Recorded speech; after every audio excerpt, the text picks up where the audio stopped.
FMC Fast Chat takes you inside the news so you can be in the know in 30 minutes. Hosted by Fair Media Council CEO and Executive Director Jackie Clement, Fast Chat features notables in news, media, and business.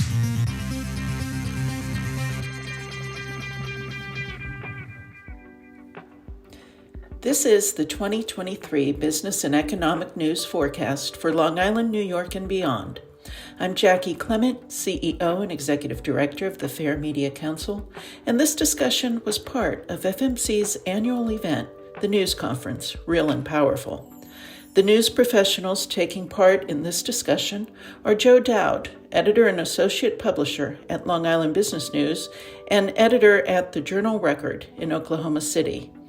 Also taking part, Margaret Corvini, assistant managing editor for business at Newsday, and Ruth Simon, senior special writer at the Wall Street Journal, covering small business and entrepreneurship.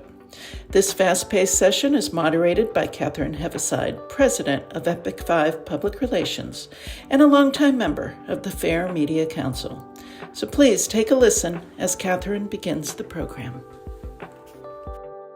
Thank you, Jackie, and good morning. I've been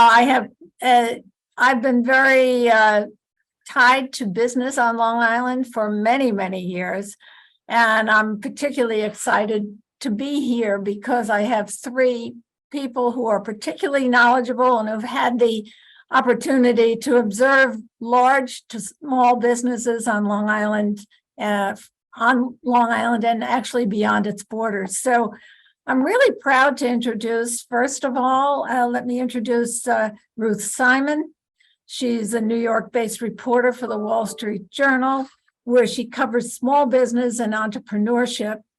Considering that Long Island is made up of small business and entrepreneurs, this is particularly important.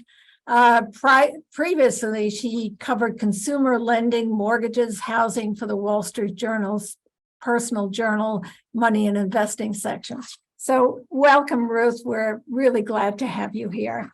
And then there's Margaret Corvini, who is assisting managing editor for business at Newsday, and she supervises a team of 7 reporters. She's worked on the business staff for 11 years, and before that was editor of the features department.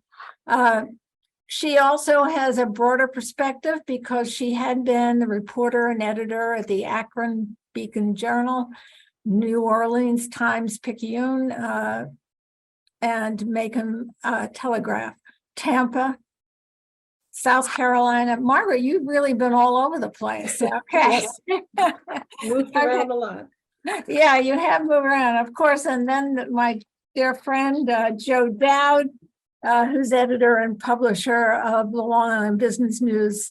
And he's also editor of the Journal Record of Oklahoma City. So he's right now straddling a couple of states.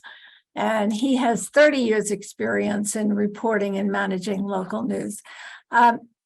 Just to set this up for everyone, what I'm going to do is I'm going to ask a general question to start it off, and then some specific questions to each of you.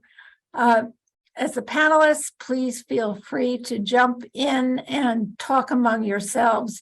My role is really to make you look good and to help facilitate getting the news out to the people watching. So then we're going to ask if there are any questions, and we'll use the chat function if there are any questions from people who are watching, which, Jackie, you will maintain. And then we will also, I'll just ask you for a final wrap-up statement based on everything that we said today.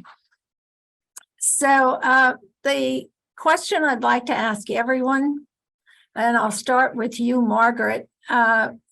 First of all, what do you expect will be the biggest news story that you will be covering this year from a business standpoint?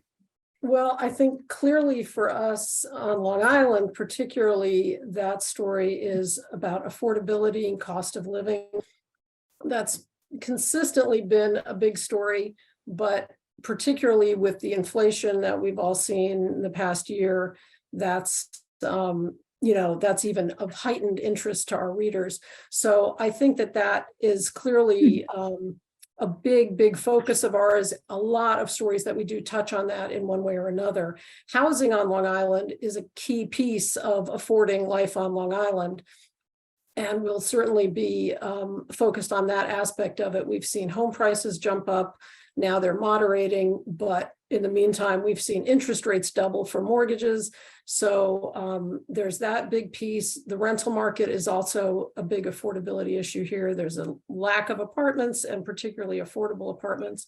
So I think that a big part of Newsday's mission is to some extent helping our readers cope with that cost of living, explaining the whys and wherefores of it, and also hopefully offering them some tips on maybe how to make it on Long Island a little bit easier. Okay, thank you. All right, same question for you, Joe. What do you think will be the biggest news story you'll be covering this year? Thank you, Catherine, for having me, and thank you, Jackie, and the Fair Media Council. I think the biggest story, well, I would completely agree with Margaret, that affordability is not affordable here on Long Island. It's not. For normal people, for even people well of means, it's outrageously high. But I don't think that's the biggest story. I actually think that what business will be focused on in the coming year is the lack of workers and the inability for people to get any kind of qualified workers across markets, across job platforms, and across maybe across the nation. And I think because there aren't enough workers, I think we are in a post-pandemic era that people will write about 20 years and 30 years from now that has changed the American worker. And I think they've changed them for permanent, maybe for good. There's a different attitude out there. And I think all of us need to embrace the idea that workers aren't what they used to be. Now, Long Island, and in Long Island businesses, I think that's one of the stories we're covering. But I need to also stress that real estate is huge here still. What's going on in the real estate market is really interesting stuff. As Margaret pointed out, real estate prices have moderated. Sales have started to cool in December. And I think we're going to see some volatility in that in the coming year. Okay, thank you. Now, Ruth, you did recently cover staffing. So maybe you can tell us what you see as the biggest story that in the coming year. So I take a little different perspective in that I'm focused nationally rather than just on one part of the country. And I think the economy is the big question we're going to be looking at. The labor market is part of that, but there's a question of to what degree is the economy cooling? We've been keeping an eye on layoffs by some of the larger companies. From my perspective, covering small business, there's a question of will that create some opportunities for small businesses to hire? Will they also have to take a close look at their own staffing? And more broadly, how are they going to be able to navigate these economic cross currents? I think one of the things that was particularly notable during the pandemic was, there were many people who expected a lot of small businesses to fail. And because of government support and stick-to-itiveness and resilience and all sorts of other things, we had, many businesses that struggled, but, not those kinds of failures. But there is this one challenge after another for small businesses. So that's broadly what we'll be looking at. Okay. I mean, I'd have to say that since the three of you actually do have a foot in many different parts of the country, do you feel that, how does Long Island differ? Maybe this time, Joe, maybe you could. Sure. I think that Long Island's different in some ways because we're tied to New York City. And as New York City goes, usually, if there's a recession in the rest of the country, it hits the rest of the country harder than it does in New York. And in that case, we're just a Long Island Railroad ride away from that city. It's going to impact everything we do out here, from real estate to our prices. I think that the rest of the country might have a different reaction to whatever slowdown we are anticipating. I know that a lot of companies are anticipating something of a recession. They say they are, and they are holding back on hiring. They're holding back on expenses. I'm not so sure we're going to have that coming this year, not in the metro area. And I think that's one big difference. Historically, Long Island does not fare as badly as the rest of the country because its economy is unbelievably diverse. And there are certain elements to our economy here that are, forever. They're not gonna change. Real estate's always going to be valuable on Long Island, as long as there's real estate. Right. I would just jump in, Joe. I think that's all correct. And I think here, there's concern about recession. We're hearing from some of the local economists that we talked to that, just as Joe said, that will be muted here, if anything, that Long Island is in better position to ride that out. And I think one of the reasons is also kind of a long-term problem for Long Island, which is that our population is aging. And so we don't have a job market full of young workers. Young workers can't afford to live here a lot of the time. And so we have a very tight employment market. And I think that's going to play in that we may not see high levels of unemployment, even if that number goes up around the country. The increase here in unemployment may be a little bit less just because we have a kind of long-term issue with our employment force. Ruth, do you have any? I would defer to the Long Island experts actually on this one. Yeah, interestingly, I just had a conversation with an agency, another agency owner, who said that when the pandemic hit, he had a digital agency. He said his workforce scattered around the country, but they're still employed by Long Island. Right. Now it's become a very hard to evaluate how we are affected. So one of the tensions there is there are lots of companies who would like to bring their workers back, and there are lots of workers who are not so eager to come back, or they're not eager to come back 5 days a week. And those, some of those people may be people who were commuting into the city from Long Island. There may also be people who were living in Long Island who decamped elsewhere. And I don't think we know yet how this is all going to get resolved. And I think the other thing I'd say about the job market is, even though the job market has cooled somewhat, there are a lot of businesses that have been looking for a long time for workers. So it's not clear yet to what degree a cooling job market will actually bring more unemployment in a meaningful way, or it will just make it easier for some companies to fill spots that they haven't been able to. good point, very good point. Now, on Long Island, we do have a diverse business model. I mean, we have universities that employ tens of thousands of people. We have, again, hospitals, also not-for-profits. The not-for-profit area has grown.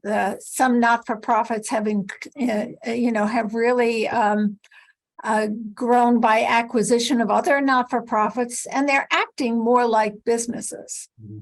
They are, in fact, add a lot to our employment. In particularly, some of our colleges traditionally graduate social workers and nurses, and they are now being employed by the not-for-profits. So it's a very compatible mix. Now, the question in all this is, do you cover not-for-profits as businesses in your, Margaret? That's an interesting question. I would say generally yes, we would cover not-for-profits in terms of their fundraising methods. We certainly cover the very important work that they do across the island. For me, as a business editor, they fall into a little bit of a gray area. Sometimes not-for-profits are covered by our Long Island desk, our news desk, as opposed to my business reporters.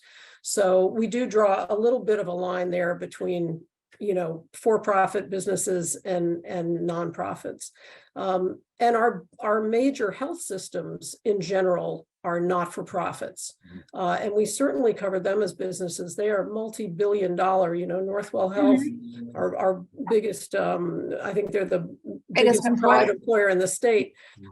We certainly cover them as a business. And so a lot of those healthcare system models are also not-for-profit, and they're huge employers. Okay, but most of our not-for-profits are much smaller than that. Smaller, but they are still operating like businesses.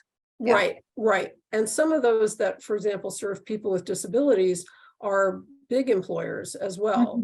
Then of course, Catherine, you've got, smaller arts nonprofits and a whole host of smaller ones. Those we would tend to not cover so much in our business section. Those smaller groups that would tend to be covered elsewhere in our paper. Ruth, do you cover? So I would say the paper itself, like depending on what the beat is, certainly the reporters, the health reporters are looking at the nonprofit health chains.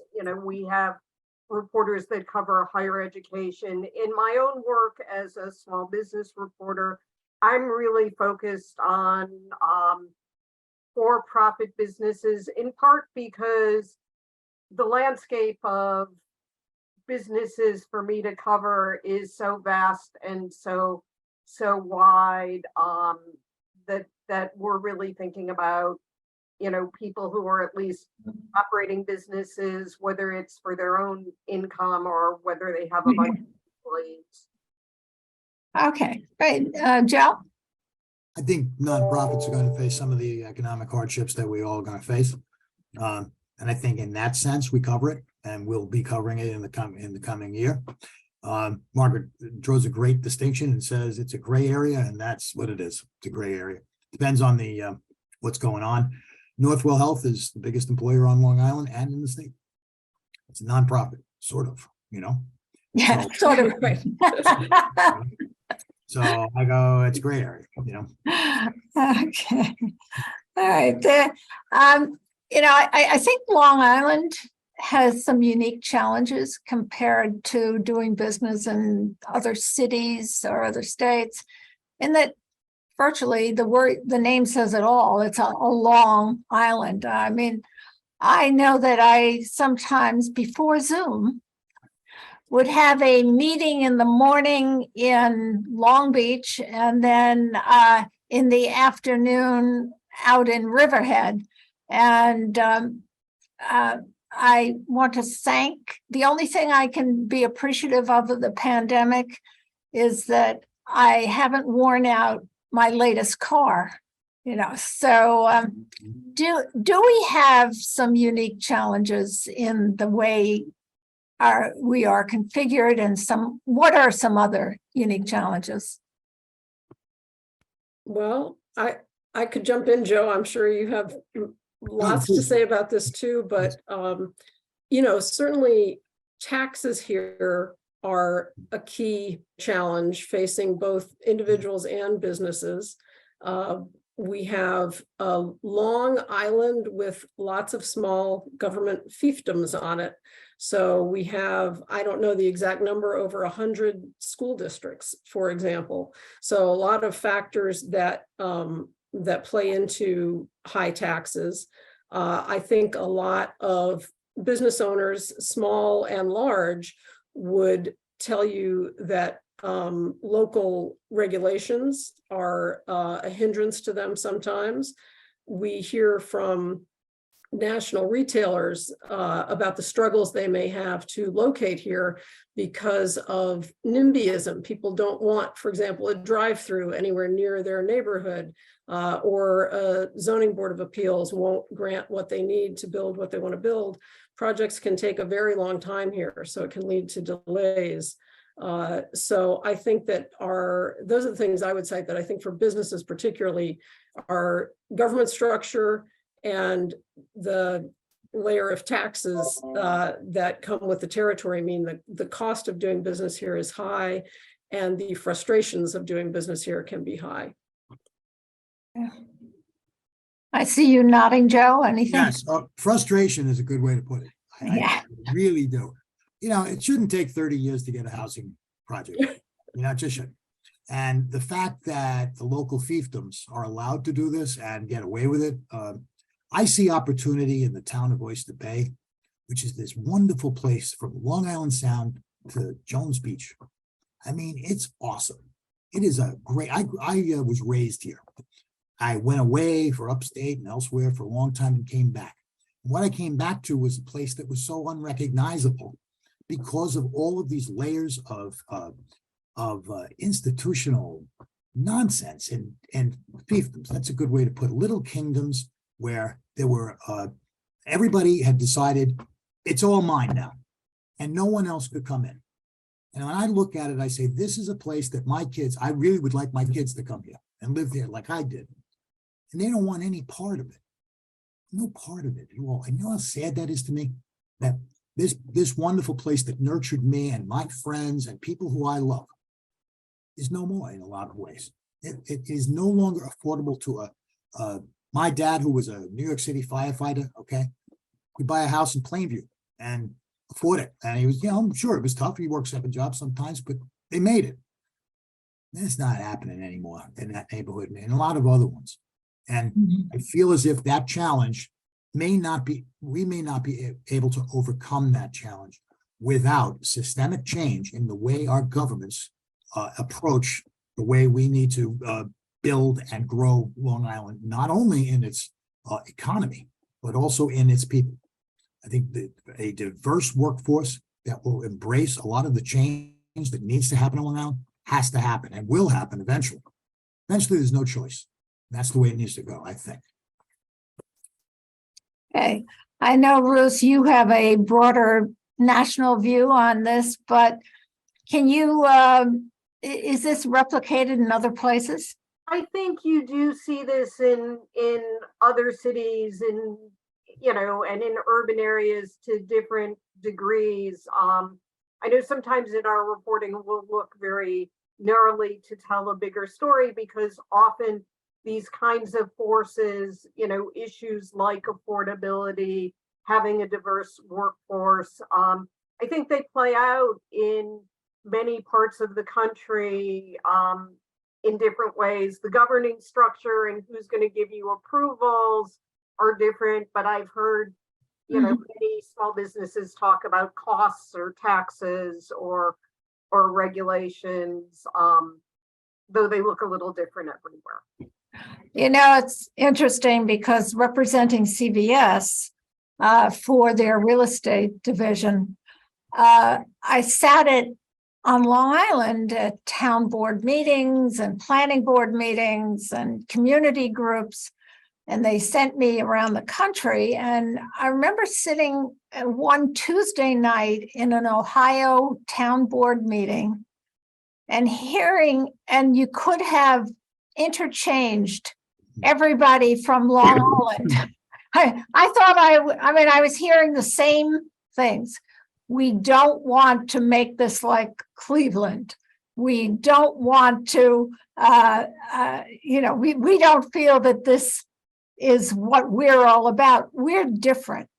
And if I hear that one phrase at every community meeting I heard over and over again in my life is, we're different. We're not like, and then fill in the blanks. Mm-hmm. Well, it used to be the phrase for Long Island was, we don't want to look like Queens. Yes. To which I have literally responded in public meetings. I said, I'm from Queens. I moved here to Nassau County. What's wrong with Queens? And of course, it's code for racism. It's exactly what it is. I think it was also, I mean, to be fair, Mhm. I think it's also was a code for we don't want apartment houses. Okay. You know, and I don't think that's particularly racist, but I think it has to do with congestion. But let me just counter that argument, Catherine. You don't have to counter it to me. But what I feel is if that congestion, so the idea when we exchange for congestion is economic growth, is the ability to have a diverse workforce, the ability to have affordable housing. Because if in fact we had apartment complexes, some of these houses would not be so unapproachably high in their costs. Well, I think Option. okay, I've been operating on Long Island for over 40 years now in business. Mhm. And I can say that we are getting the apartments. We are getting apartments over retail, which was unheard of. You know, unless you were absolutely poverty stricken, you would not be an apartment over retail. Now they're renting for $4,000 to $5,000 a month. So, you know, it's a different story. Anyway. The other thing I would say is just like in my coverage, one of the things that I'm always looking for is geographic diversity. So it's not, there are certain stories that I'll do where I'm looking at one business in one particular place because that business can help us illustrate a broader issue. Like, do I need to to get more workers and a better quality of worker, or how am I dealing with inflation?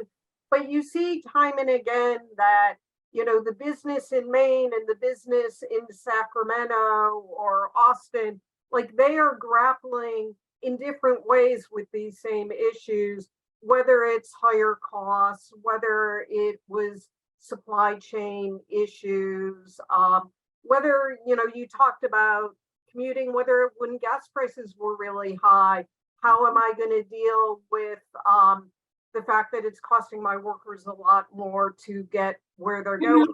That could be a Long Island issue. That could be a Texas issue, you know? Yeah. So like we all feel very special, but we have many of the same challenges. And so do the businesses, you know, that are trying to navigate in this environment. Okay. Has the possibility of a recession been increased by the coverage in the media, or is that a separate?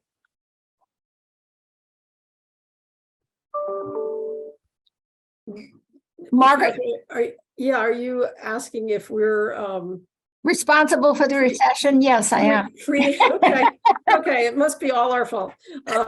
But do you think that the media can create pessimism that then plays out in the real world and will bring the economy down? I guess I don't, you know, we write, and one thing I'll just mention, obviously, the three of us represent very different media outlets, and we all approach news differently because our audiences are a little bit different. But for Newsday, since we're aimed at the general population of Long Island, you know, we're writing about news and issues that matter to Long Islanders. We're not particularly writing for businesses.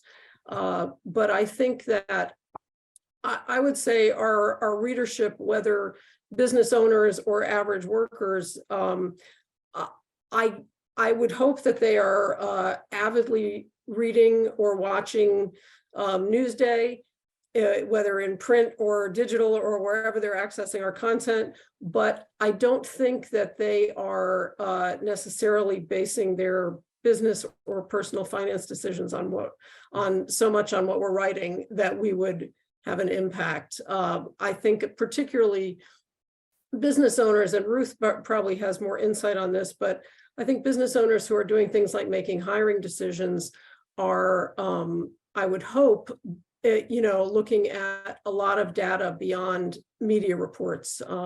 They're knowing what's happening in their industry. They're seeing what's happening with pay rates they need to hit to hire folks. I don't think that I guess personally, I would not give the media, in terms of media at Newsday's level, quite that much credit to be impacting a big economic outcome like that. I don't disagree with you that mood matters. I think mood for consumers can matter. But I think when we tell people inflation is high, their pocketbook is still just as tight before or after that. I don't know that they're going to stop purchasing because we've told them, that things are expensive and they should watch it. So I guess that's my personal take on that.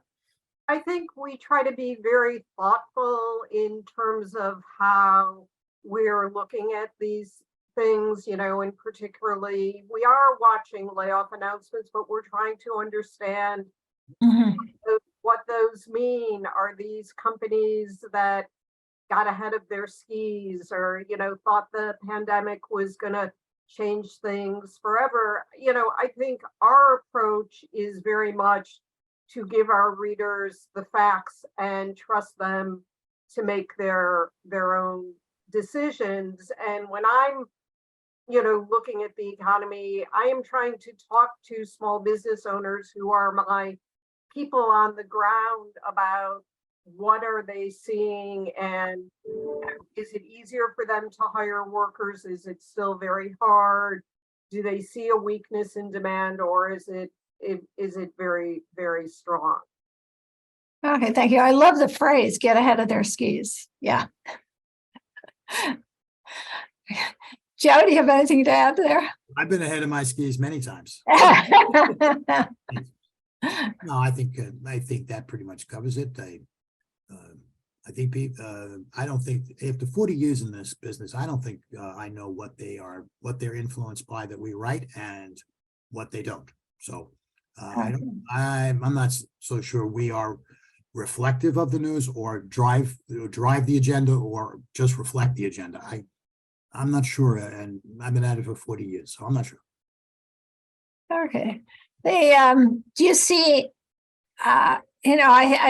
we certainly, I know today is the state of the state, probably coming on in an hour or so. Do you see any changes in the state that will affect our businesses?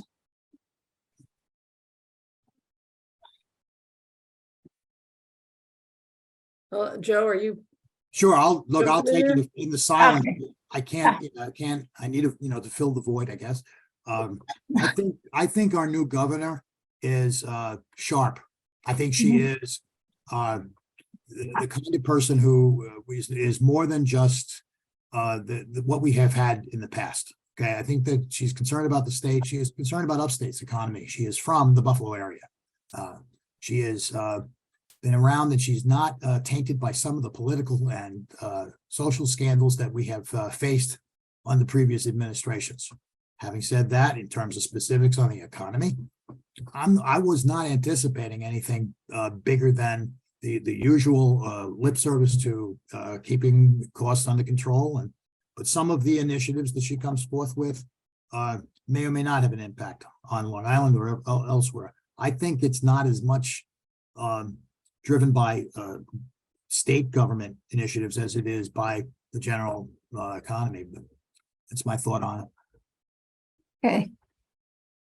I guess I would just say, and I think I would tend to agree with Joe, but I think that one of the things we're expecting from Governor Hochul today is some focus specifically on affordable housing. And if that, if that message is to encourage development of affordable housing, that may create some, opportunities for development companies on Long Island. We don't know specifics on that yet. Okay. Yeah.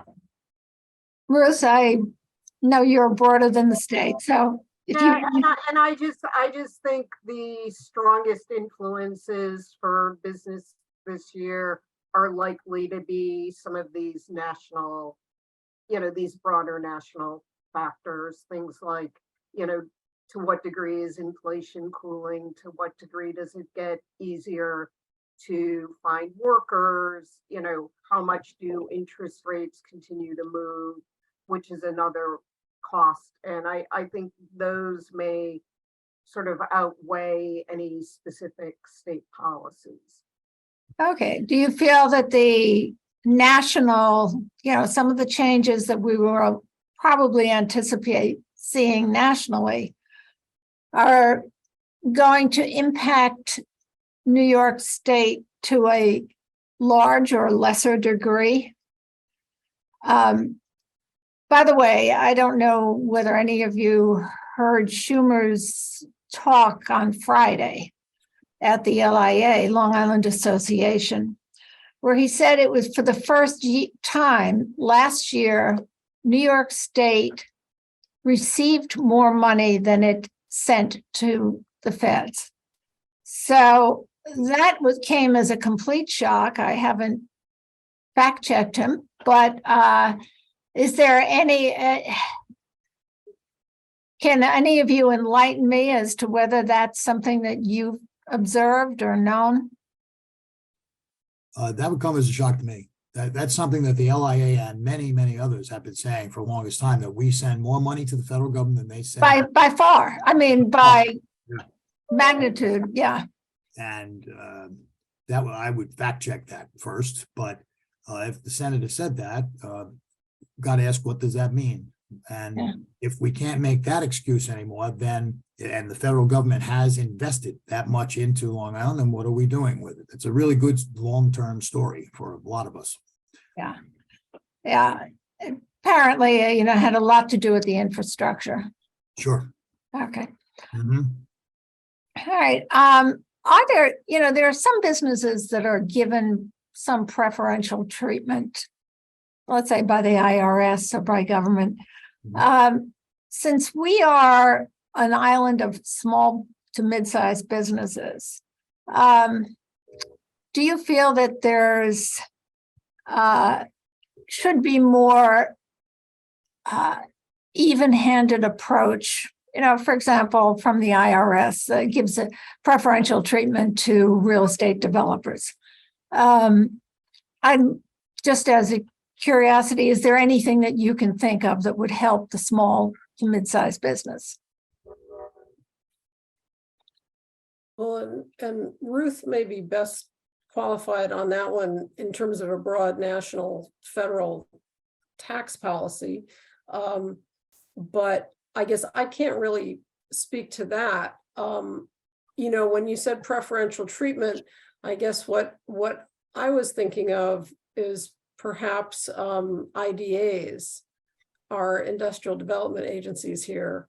And I think that a lot of businesses go and get tax help that way. They get a deal to reduce their property taxes, their mortgage recording taxes, et cetera, on new development. And those are controversial because they obviously help those particular businesses, but they reduce, in some cases, reduce tax collections. In other cases, they're actually getting something that's been vacant or dormant for a long time developed. And even a reduced tax payment is better than what that property was producing before. But I think that is a big factor on Long Island, kind of the businesses that can utilize that benefit. And some people would argue that rather than taxing businesses so much that they need to go to the IDAs to get their taxes reduced to do projects, it would be better to see a policy that reduced taxes across the board for small businesses. But again, Katherine, I don't know that I can speak to IRS policy on real estate development companies. Okay. I guess I would speak more broadly, and my job is not to advocate for small businesses or to, or particular policy changes. I would say many of the small businesses that I talk to find it, will tell me it's hard to compete with larger companies. It's hard to compete in providing health insurance coverage, which is very expensive. It's often hard to match the benefits that larger companies offer. It's often very hard to get credit. to get capital. A lot of small businesses are essentially self-funded.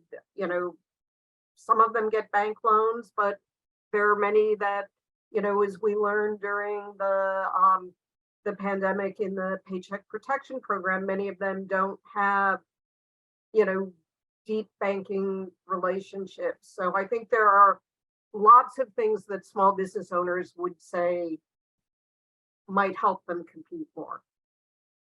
Okay. All right. All right. I just wanted to see if there are, Jackie, are there any questions that you would like to add?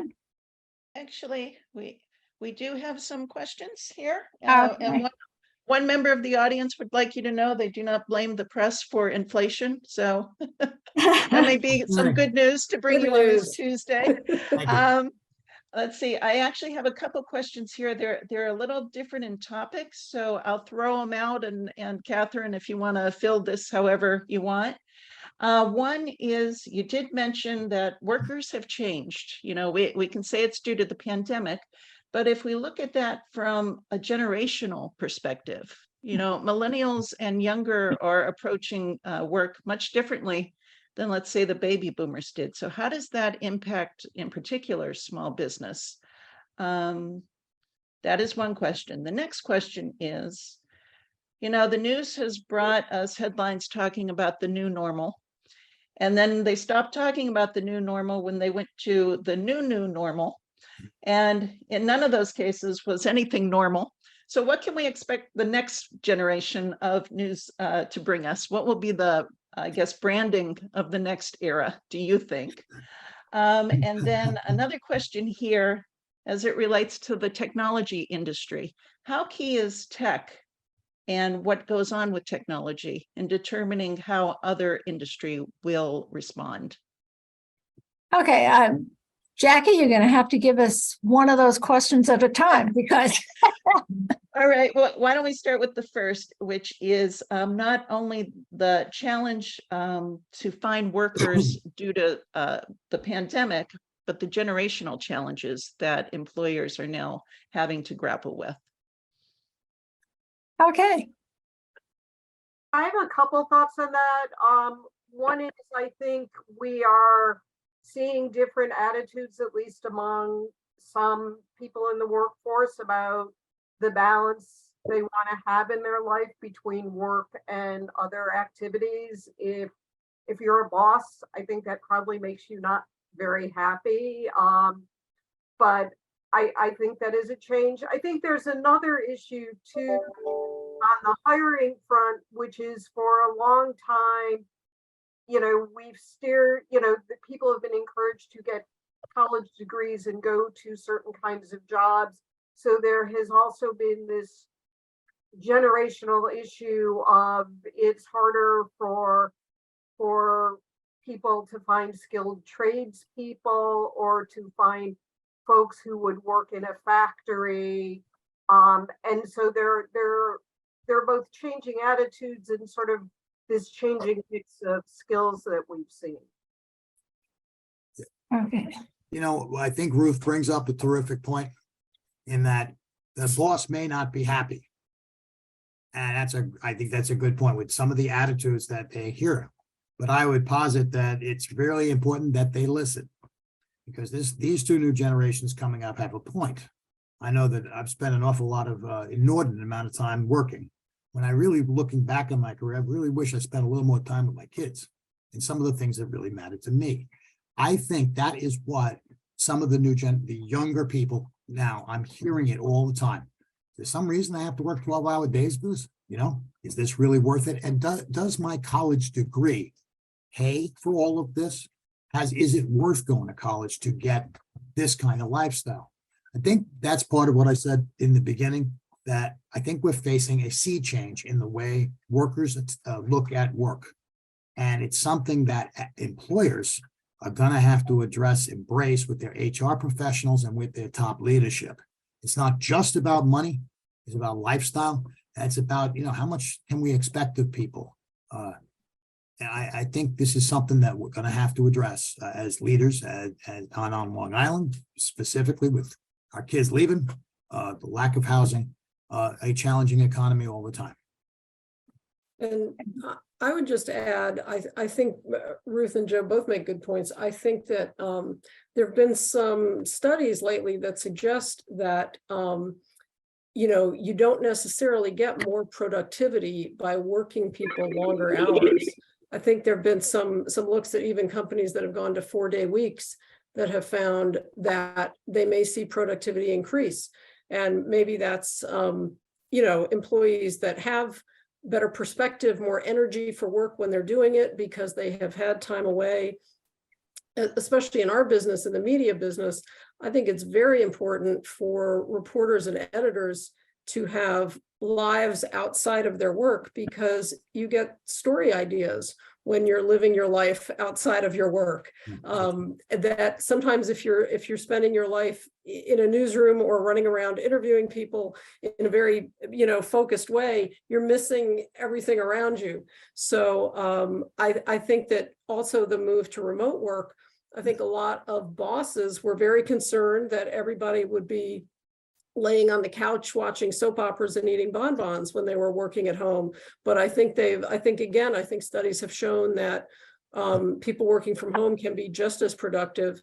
And I think that the trade-offs for people's personal lives, and I think particularly of working parents, the ease and convenience of working at home and not commuting to an hour away from your house and having to deal with a sick child back at a school an hour away or whatever is priceless. And I think that those kinds of things, as Joe says, it's important for bosses to recognize those kinds of things can create loyalty in workers, a place that gives them that flexibility. So I think those are important new things, that a little silver lining from the pandemic. Well, I know I'm not supposed to interject my thing, but as an employer, and I started my firm over 40 years ago, I couldn't afford to hire the people I wanted from New York City because they were earning much more than the Long Island economy could support. So one thing I gave them was complete flexibility. They wanted to work 4-day weeks, that's fine. If they wanted to, if there was never a question when a child was sick, they left, there was never, and I can attest to the fact that I have people with me almost from the start here. But I also feel that now with everybody doing what I'm doing, I don't have any competitive advantage. Well, at Epoch 5, you do, there's a terrific team over there. It is a competitive advantage. And I think what you're saying about remote work and some of the things that have happened as a result of technology, but also because of what's gone on since COVID. I had a thought that maybe what we should do is call it the old abnormal would be the next.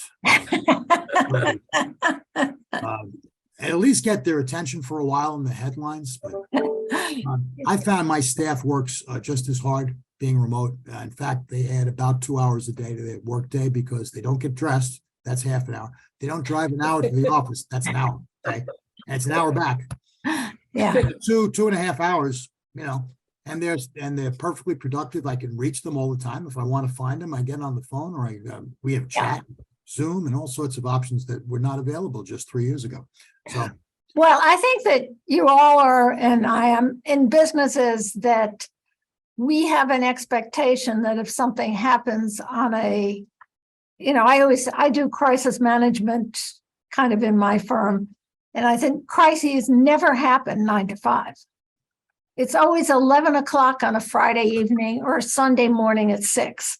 It's just the way it is. But we expect that. But I have heard people in other kinds of businesses say, no, my weekends are sacrosanct. And I certainly respect that. But, it is, I think we probably have to adapt our business model to the kind of industry we're in. mm-hmm. And hire the people who fit that model. So anyway, Jackie, I know we're coming up to the close of it. What were the other questions that you had? The one other question was really, how much attention do you pay to the technology industry and the movements there? So if Amazon announces they're laying off 10,000 people or Facebook announces a major layoff, do you look at that as an indicator of something else in the economy? Or do you just say, oh, it's just big tech, no one cares? How do you play that? At the Wall Street Journal, we definitely care. Yeah.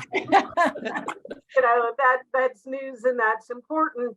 I think there is this other question about, we have seen a number of layoffs at big technology companies. The question then becomes, how far does this extend? Are we going to see the same kinds of things at other kinds of companies? Are the forces the same, or are there different issues for technology companies? And then for me, in my coverage of small business, there's this other question, which is, how is what's happening at larger companies, how does that relate to what's happening at smaller companies? You certainly, we certainly watch those companies closely, but that's not all that we cover.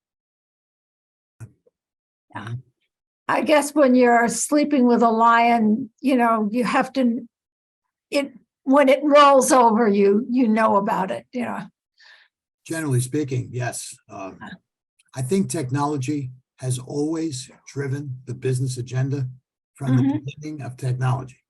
So I've always thought of the big tech developments and think about the phone or electricity, how that changed industries, or the sewing machine changed the textile industry. Change is always just part of what business leaders have to deal with. And the tech issues that we're facing now, the fact that some are going to die and some are going to move on and some are going to grow and some aren't, is just part of the wave of change that is always going to be confronting business leaders and the community at large, the government as well. And I think it's a barometer as opposed to an end in and of itself. It's a bellwether, something to observe. I don't know who was on Long Island when, we had an exodus of Sperry, Fairchild, and then finally Grumman. But Long Island was severely hit because those companies really supported most of the smaller businesses, which were engineering firms on Long Island. We thought we'd never recover, and we have, not without its challenges, but we have. Sure. I mean, there are plenty of Grumman legacy companies that still thrive across Long Island, happens all over the place. Right. But I would just say that's all true. What we've seen is our sort of shift to being a service economy. So now we're at a point where I would say at least 9 out of 10 jobs on Long Island are service jobs. And maybe 1 in 10 at most is in manufacturing, maybe not even that much anymore. So some would argue that those, in general, some of those manufacturing jobs were higher paid. And it's one of the reasons a lot of people struggle to afford to live here, is that some of that service economy, those are some lower paid jobs, sometimes retail or warehousing or whatever. But okay. Well, as we're about to wrap up, could I just ask if there's a closing statement? I'm sorry, Jackie, did I miss a question? No, you're great. Okay. Keep going. Is there, a final thing that you wish that were asked or would like to comment upon before we wrap up? Joe? Well, I think the old abnormal would be a very good place to start. I think that we're always facing challenges on Long Island and the business community without them. And some of the contributions that they make, this place would not be the same. I differ slightly with Ruth and say that, I think we're special, Ruth. I love Long Island so much. I think we're special. And that's probably egocentric, but I have the opportunity to see other markets as well. And the thing that I find is really kind of amazing is how we lift each other up in times of true turmoil. We get a lot of turmoil here. For a place that should be a wonderful place to live in. We had hurricanes that tear this place apart. We have economic turmoil that could really be bad. We have crime. We have issues that go across the spectrum.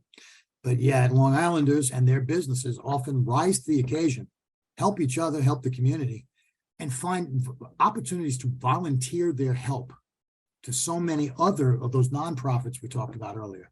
I think it's in that way, at least maybe I'm a little sentimental, and I feel we're special, and I think we should continue to be. Thank you, Joe.